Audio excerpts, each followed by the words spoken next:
Hello, good morning. Rajitha Balu ആണേ. തട്ടുന്തവിയിലേക്ക് എല്ലാവർക്കും സ്വാഗതം. ഇന്ന് ഒരു ജ്യൂസ് റെസിപ്പിയാണ് കേട്ടോ നമ്മൾ ചെയ്യണത്.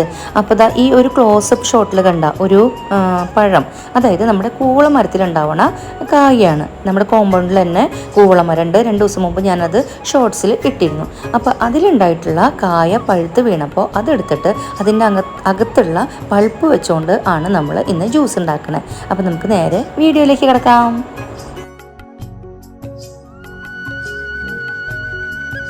ഇതാണ് നമ്മുടെ കൂവളത്തിൻ്റെ കായ. ഏകദേശം നമ്മുടെ ബബ്ലൂസ് നാരങ്ങ എന്നൊക്കെ പറയില്ലേ, അതിൻ്റെ ചായയാണ് കേട്ടോ ഇത് കണ്ടു കഴിഞ്ഞാൽ. ഇതിൻ്റെ പുറം ഭാഗമൊക്കെ വളരെ ഹാർഡാണ് കേട്ടോ. സാധാരണ ഒരു പഴം പോലെ നമുക്ക് പെട്ടെന്ന് ഒന്ന് മുറിച്ചെടുത്തിട്ട് ജ്യൂസ് ഉണ്ടാക്കാനായിട്ട് പറ്റില്ല. ശരിക്കും തേങ്ങ ഉടയ്ക്കണ പോലെയൊക്കെ ചെയ്യണം. അപ്പോൾ ഞാൻ എന്ത് ചെയ്തു, കത്തി പോരാന്ന് കണ്ടപ്പോൾ വെട്ടുകത്തിയും കൂടെ എടുത്തിട്ടാണ് അത് തട്ടി പൊട്ടിക്കണത്.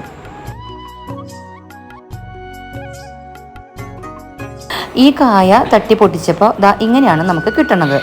അപ്പോഴേ ഇനി നമുക്ക് ഈ മാംസമായിട്ടുള്ള ഭാഗം ഒരു ബൗളിലേക്ക് ഒരു സ്പൂൺ വെച്ചിട്ട് അടർത്തിയെടുക്കുക. നിറയെ കുരുക്കളാണ് കേട്ടോ, അതുകൊണ്ട് ഇത് മിക്സിയിൽ അടിച്ചെടുക്കുക എന്നുള്ള പരിപാടി നടക്കില്ല. ഇതുപോലെ ഇരിക്കും നമ്മൾ സ്പൂൺ കൊണ്ട് അടർത്തിയെടുത്തപ്പോൾ. അപ്പം നമുക്ക് അത് മുഴുവനും ബൗളിലേക്ക് അടർത്തിയെടുക്കാം കേട്ടോ. ഓറഞ്ച് കലർന്നിട്ടുള്ള ഒരു മഞ്ഞ നിറമാണ് ഈ കായയുടെ അകത്ത്. അപ്പോൾ നമ്മൾ ഇതെല്ലാതും അടർത്തിയെടുത്തിട്ടുണ്ട്.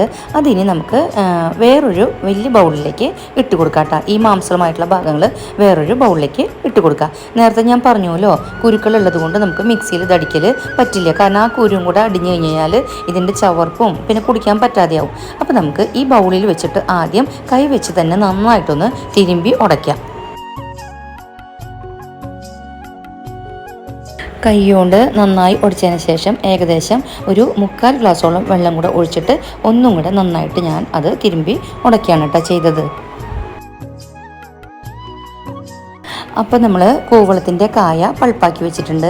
ഇനി അതിലേക്ക് 2 ചെറിയ പച്ചമാങ്ങ, അതുപോലെ 3 4 പനിക്കൂർക്കയുടെ ഇല, ചെറിയൊരു കഷ്ണം ഇഞ്ചി, അല്പം പുതിനയിലയും കൂടെ വേണം കേട്ടോ. മാങ്ങയൊക്കെ നമുക്ക് തോലൊക്കെ കളഞ്ഞ് കഷ്ണങ്ങളാക്കാം. എന്നിട്ട് മിക്സിയിൽ ജാറെടുക്കുക. അതിലേക്ക് ഒരു പച്ചമുളകും കൂടെ ഇടണം കേട്ടോ. അതുപോലെ ഇഞ്ചി ഇടുക, പനിക്കൂർക്കയുടെ ഇല ഇടുക, മാങ്ങ ഇടുക, പുതിനയില ഇടുക. എന്നിട്ട് ഇത് വെള്ളം ചേർക്കാതെ നന്നായിട്ടൊന്ന് അടിച്ചെടുത്തിട്ട് വരാം.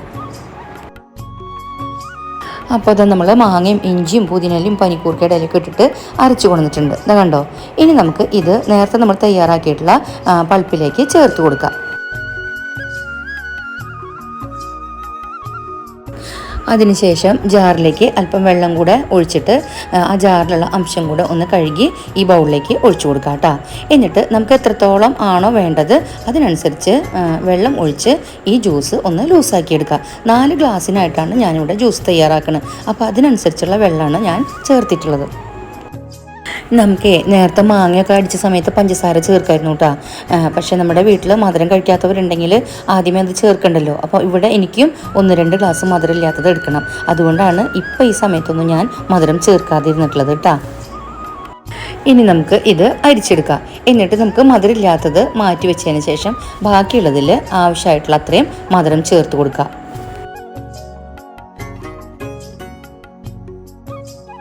അരിച്ചതിന് ശേഷം ബാക്കി വരുന്ന ഇതുണ്ടല്ലോ, ഇത് വീണ്ടും നമ്മൾ മിക്സിയിലെ ജാറിലേക്ക് ഇട്ടിട്ട് ഇതിലാണ് ഇനി ആവശ്യത്തിനുള്ള പഞ്ചസാര ഇട്ട് അടിക്കണത് കേട്ടോ.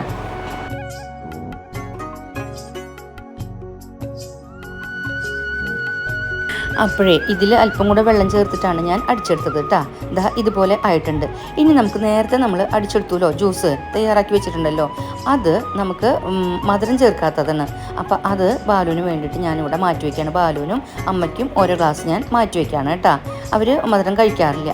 അതിനുശേഷം ബാക്കി വന്നിട്ടുള്ള ജ്യൂസിലേക്ക് നമ്മളിപ്പോൾ പഞ്ചസാര ചേർത്തിട്ടുള്ള ആ മിശ്രിതം ഉണ്ടല്ലോ, അതും കൂടെ അരിച്ച് ചേർത്തിട്ട് നമുക്ക് ബാക്കി മധുരം കഴിക്കണവർക്ക് കഴിക്കാം കേട്ടോ. അപ്പോൾ അടിപൊളി ജ്യൂസായിരുന്നു കേട്ടോ. അതിൻ്റെ ആ ഒരു സ്മെല്ല് ഇഷ്ടമില്ലാത്തവർക്ക് വേണ്ടിയിട്ടാണ് ഞാൻ ഈ മാങ്ങയും പുതിനയിലയും ഒക്കെ ഇടാമെന്ന് പറഞ്ഞത് കേട്ടോ. അതുകൊണ്ടുള്ള ഒരു കുഴപ്പം ഇത്ര മാത്രമാണ്, അതിൻ്റെ തനതായിട്ടുള്ള ആ ഒരു കളർ കിട്ടില്ല എന്ന് മാത്രം. ഞാൻ പറഞ്ഞല്ലോ, ഒരു മഞ്ഞയും ഓറഞ്ചും കലർന്നിട്ടുള്ള കളറാണ്. ആ ഒരു കളർ കിട്ടില്ല, കാരണം ഈ പച്ചകളല്ലേ കൂടുതൽ ചെല്ലണേ. അപ്പോൾ ഒരു പച്ച കളറിലേക്ക് മാറും. പക്ഷേ അടിപൊളിയായിരുന്നു.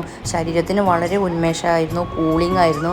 ഇനി പറഞ്ഞറിയിക്കാൻ പറ്റില്ല കേട്ടോ. അറിയാലോ, കൂവളത്തിന് ഒരുപാട് ഹെൽത്ത് ബെനിഫിറ്റ്സ് ഉണ്ട്. അപ്പോൾ നിങ്ങൾക്കും ഒരു കൂവളത്തിൻ്റെ കായ കിട്ടുകയാണെങ്കിൽ ഒന്ന് കുടിച്ച് നോക്കൂ കേട്ടോ. ഇത് നോർത്ത് ഇന്ത്യയിലൊക്കെ വളരെ പ്രചാരമാണ് കേട്ടോ, പ്രത്യേകിച്ചും ഇപ്പോൾ ഇതിൻ്റെ സീസണും കൂടിയാണ്.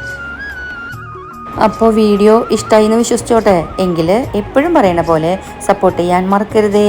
നമുക്ക് അടുത്ത വീഡിയോകളിലായിട്ട് ഇനിയും കാണാം. അതുവരേക്കും നന്ദി, നമസ്കാരം.